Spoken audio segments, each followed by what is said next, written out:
Bonjour à toi spectateur, si tu regardes cette vidéo, c'est que cette question t'intrigue tout comme elle m'a intrigué moi-même lors de l'apparition de cette race dans l'univers de Warhammer 40 000 et lors de ma première lecture de leur codex en 2001. 24 années plus tard, cette question demeure pour la plupart des joueurs une énigme, et les dernières mentions dans la V10 tendent même à embrouiller les pistes, en ajoutant que le contrôle des éthérés sur les autres castes pourrait être d'origine mécanique, via des nanites organiques entre autres. Mais il existe une théorie sur l'origine réelle des éthérés, et avec elle celle de l'Empire Tau. Une théorie qui n'en est pas une, car tout ce que je vais vous raconter a été écrit et publié par GameWorkshop. Ainsi en soi, cela demeure canon. Laissez-moi donc vous conter l'histoire de la création des éthérés. Si vous êtes un joueur ou un lecteur attentif, vous aurez sûrement remarqué un signe distinctif qui permet de reconnaître au premier coup d'œil un éthéré de toutes les autres castes Tau. Un petit objet rond, ou pareil à un diamant, qui trône fièrement au centre de leur front, que certains magos biologistes ont nommé simplement l'organe diamant. Un petit objet recouvert d'une carapace striée contenant un fluide chimio-hormonal ultra dense dont émane un parfum entêtant. À l'arrière de cet organe, des ganglions le connectent au lobe cérébral, dans une structure de polype rappant vaguement les glandes à phéromones observées chez certains invertébrés terriens, tels que le ver à soie. Si on couple cette information avec l'hypersensibilité olfactive des Tau, bien supérieure à celle des humains, il n'y a qu'un pas pour dire que les éthérés contrôleraient les castes inférieures via cet organe spécifique.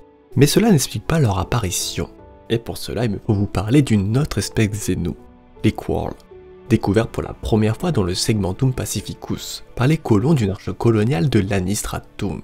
Ils feraient partie de ce qu'ils appellent les Saints Quorls, un petit empire xéno centré autour d'un seul monde sacré connu par les impériaux sous le nom de Lockheed.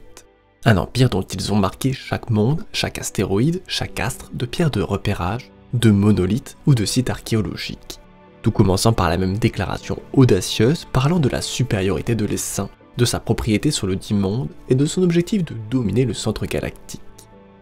Bien que les humains ne puissent espérer communiquer directement avec les Quorls, ceux-ci communiquant à l'aide de mélanges de chimie et d'odeur, leur langage runique est lui ingénieusement simple, entièrement basé sur le principe mathématique reliant chaque élément de la vie des Quorls à un nombre premier.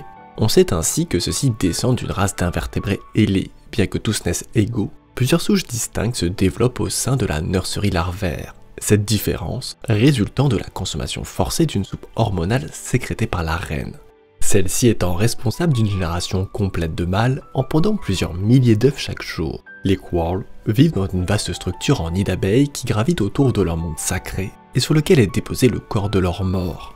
Chaque adulte pouvant espérer vivre environ 10 ans. Une vie courte et brève qui aboutit à une société dont le culte des ancêtres est une partie prédominante. Chaque progrès ne se faisant qu'en continuant celui de leurs prédécesseurs.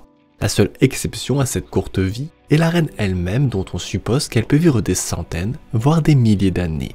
Toutefois, un obstacle de taille à leur expansion concerne leur incapacité à voyager dans le warp. Une difficulté qu'ils sont habilement réussi à contourner en utilisant des moteurs warp impériaux et des vers neuraux capables de prendre le contrôle de l'esprit d'un navigateur. Mais ce n'est pas là le point le plus curieux. Lors de la traduction d'un antique texte glyphe, nommé l'histoire du plus grand ennemi qui était auparavant un ami, on découvrait une légende très intéressante. À l'âge de la reine, intraduisible, durant l'époque du 8 disques rouges que l'on rapproche du 37e millénaire du calendrier impérial, l'essaim fut assailli par une maladie d'origine chaotique, que l'on pense être l'œuvre de Nurgle que des colons humains auraient apportée. Celle-ci aurait alors causé d'immenses ravages dans leur rang et ne durent leur survie qu'à l'arrivée inopinée d'un allié extraterrestre, les Eldar. Ceux-ci repoussèrent ce fléau et ne demandèrent qu'une chose en échange, un œuf de reine non corrodé comme écrit dans les textes. Ce que l'essaim refusa, et s'ensuit alors une autre guerre, au cours de laquelle les Aeldari réussirent toutefois à voler un œuf. Et c'est là que le mythe prend alors un tout autre sens. Car l'étude des Quorls montre qu'ils ont eux aussi un étrange organe en forme de diamant sur leur dos, identique à celui des éthérés, celui-ci produisant des phéromones en haute quantité. De là à avoir une convergence évolutive, il n'y a qu'un pas car les deux empires sont à deux extrémités opposées de la galaxie et tous deux ne maîtrisent pas le voyage dans le warp permettant un tel saut. Mais si la réalité avait une autre explication que celle de la convergence. Lors de leur découverte par l'Abdetus Mechanicus durant l'âge de l'apostasie, au cours du 36e millénaire, Les Tau d'alors étaient un peuple primitif et sauvage qui aurait été exterminé si une tempête Warp n'avait pas inopinément surgi pour les protéger de la fureur de l'Imperium. S'ensuit alors, pour une raison inconnue, une avancée spectaculaire de cette race capable en moins d'un millénaire de maîtriser la poudre à canon. Mais les ressources étaient rares et les guerres nombreuses. Ainsi un âge sombre débuta jusqu'aux événements survenus durant le siège de Photon, au 37e millénaire. Une forteresse tenue par les Tau constructeurs et assiégée par une alliance d'habitants des plaines et déserts. Un combat violent qui durait depuis 5 longues saisons jusqu'au jour funeste où la maladie et la famine commencèrent à décimer les rangs des défenseurs. La conclusion tragique de ce siège allait bientôt se jouer. Cependant, durant 3 rotations, on vit au loin de faibles lueurs et d'étranges personnages hauts en couleur tournoyer dans la brume, puis arriva le jour de l'arrivée des On, ou éthérés, qui surent en quelques mots calmer toutes les querelles et arrêter le siège, propageant alors l'idée de paix et d'un bien suprême, leitmotiv qui perdure encore aujourd'hui. Il n'y a alors qu'un pas que je franchis allègrement, car au regard des dates, des détails et des similitudes biologiques, on peut avancer non sans mal l'hypothèse que les éthérés sont une construction biologique, un Tau primitif auquel on aurait ajouté l'organe diamant capable de calmer, voire de contrôler les autres Tau. Une construction des Eldar, ou plutôt des Arlequins, qui auraient été les artisans en volant et manipulant l'œuf d'une reine Corle pour réussir à fusionner l'ADN des deux races au sein de la caste des éthérés, leur conférant alors la capacité de produire en grande quantité des phéromones dont les organes olfactifs Tau seraient réceptifs. D'où les nombreux cas rapportés de Tau, groupes de Tau se sacrifiant pour sauver la vie que d'un seul éthéré. Mais il n'y a pas que ça, les éthérés connaissent les dangers du Warp avant que les Tau ordinaires n'y soient confrontés.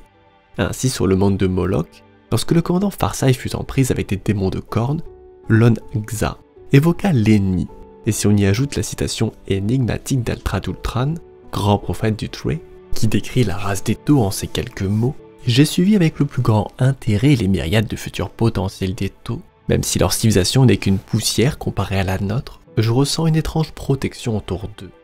Je pense qu'avec le temps, ils se passeront nos plus grands faits, et se rendront maîtres de la part la plus sombre de leur âme.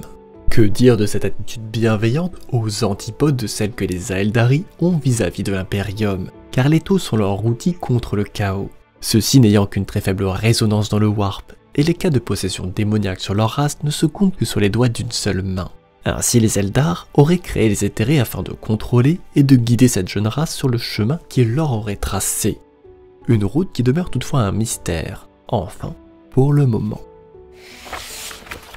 Fin de ce premier épisode visant à explorer des parties du lore caché, mais toutefois fortement sous-entendu dans des ouvrages que vous trouverez en description sous la vidéo. Sur ce, bonne journée à vous. Et si vous souhaitez participer au développement de la chaîne, n'hésitez pas à aimer la vidéo, vous abonner et à la partager. La suite, très bientôt.